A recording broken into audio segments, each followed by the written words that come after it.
یہ واقعہ جس لڑکے کا ہے، اس نے 28 سال تک اپنے پیرنٹس کے ساتھ رہنے کے بعد اپنا ذاتی گھر خریدا تھا۔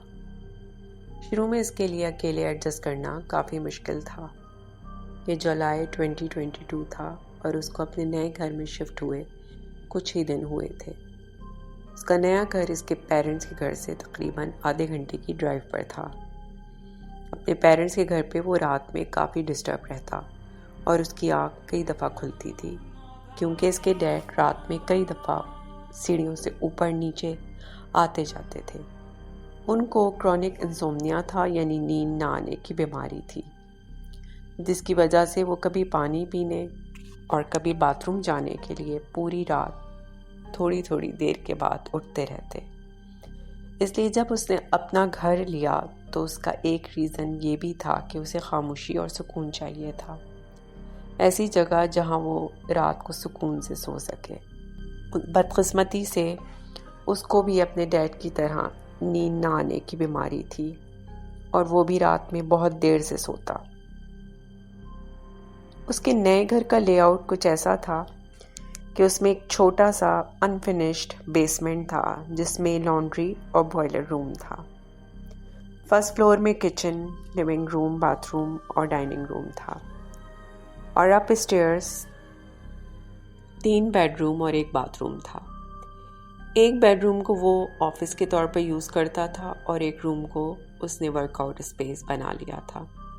شروع کے کچھ دنوں اس کے ڈیڈ نے سامان لانے اور گھر کو سیٹ کرنے میں اس کی مدد کی اور اس کے گھر آتے جاتے رہے۔ جب گھر تقریباً سیٹ ہو گیا تو سب اپنی اپنی روٹین میں مصروف ہو گئے۔ اب اس کے گھر میں چھوٹا موٹا کام ہی رہتا تھا اور اس کا ارادہ تھا کہ وہ آہستہ آہستہ وہ خود نمٹا لے گا۔ یہ سنڈے کی رات تھی جس رات کا یہ واقعہ ہے۔ لیٹنے کے باوجود اس کی آنکھوں میں نیند دور دور تک نہیں تھی، چنانچہ اس نے نیند کی گولی کھا لی اور تھوڑی دیر بعد ہی وہ گہری نیند سو گیا۔ جب بھی وہ نیند کی گولی لیتا تھا تو پھر وہ پوری رات بغیر کسی ڈسٹربنس کے سوتا، لیکن اس رات اس کی آنکھ بیچ رات میں ہی اچانک کھل گئی۔ وہ اتنی گہری نیند سے اٹھا تھا کہ ابھی وہ غنودگی میں تھا اور اس کا مائنڈ صحیح کام نہیں کر رہا تھا۔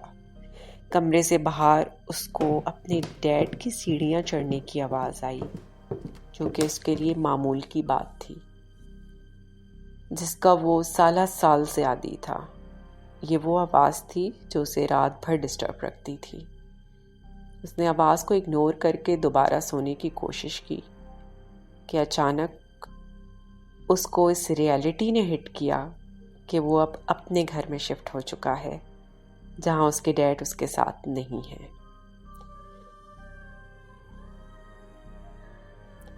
جیسے ہی اسے یہ ریئلائز ہوا وہ ایک دم گھبرا کر بیٹھ گیا اور غور سے ان قدموں کی آوازوں کو سننے لگا جو سیڑھیوں کی طرف سے آ رہی تھی۔ جیسے ہی وہ مکمل ہوش و حواس میں بیٹھ کر آواز سننے کی کوشش کرتا ہے تو قدموں کی آواز بالکل رک گئی۔ اسے گمان ہوا کہ کہیں وہ خواب تو نہیں دیکھ رہا یا کہیں اس کے کان تو نہیں بج رہے، کیونکہ اتنے سالوں سے اس کو ان قدموں کی آواز آنے کی عادت تھی کہ شاید وہ خواب میں بھی ان آوازوں کو سن رہا تھا۔ اس نے نروس ہو کر اپنے ڈیڈ کو پکارا، حالانکہ اسے پتا تھا کہ وہ وہاں نہیں ہے۔ ابو، کیا آپ ہیں؟ لیکن اس کو کوئی جواب نہیں آیا۔ وہ اپنے کمرے سے باہر آیا اور ہر کمرے کی لائٹ جلا کر چیک کیا، پھر اسٹیئر وے کی طرف آیا اور سیڑھیوں سے نیچے کی طرف دیکھا تو اسے ایک لمبا سا ایک آدمی دکھائی دیا جو ماسک پہنا ہوا تھا اور اسی کی طرف دیکھ رہا تھا۔ اسے بالکل یقین نہیں آیا کہ یہ حقیقت ہے اور وہ اپنی آنکھوں سے اپنے گھر کے اندر گھس جانے والے اجنبی کو دیکھ رہا ہے۔ اس کے پاس کوئی ویپن یا اسلحہ نہیں تھا، لیکن اس کے اندر یہ ہمت پھر بھی نہیں تھی کہ وہ اس سے فزیکل فائٹ کرے، اس لیے وہ وہیں کھڑے کھڑے چلانے لگا کہ میرے گھر سے دفع ہو جاؤ۔ اس کی آواز ڈر سے کپ کپ آ رہی تھی، لیکن پھر بھی وہ زور زور سے چلا کر یہی کہہ رہا تھا، کہ میرے گھر سے چلے جاؤ۔ اور حیرت انگیز بات یہ ہوئی کہ وہ جو کوئی بھی تھا وہ اس کی بات سن کر فرنٹ ڈور سے باہر بھاگ گیا۔ وہ نیچے گیا اور جلدی سے فرنٹ ڈور کو لاک کیا۔ وہ اپنے ڈیڈ کو کال کرنے کے لیے جا ہی رہا تھا کہ اسے اپنے گھر کے بیک ڈور کے زور سے بند ہونے کی آواز آئی ہے۔ اس کے گھر میں کوئی ایک شخص اور بھی تھا جو اسے نظر نہیں آیا تھا، لیکن جس کے باہر نکلنے کی آواز اسے سنائی دی۔ اب وہ مکمل طور پر خوف کی لپیٹ میں آ چکا تھا۔ اس کے ڈیڈ نے فوراً ہی فون پک کر لیا کیونکہ وہ رات میں سوتے نہیں تھے۔ انہوں نے اسے ڈانٹا کہ تمہیں پہلے پولیس کو کال کرنی چاہیے۔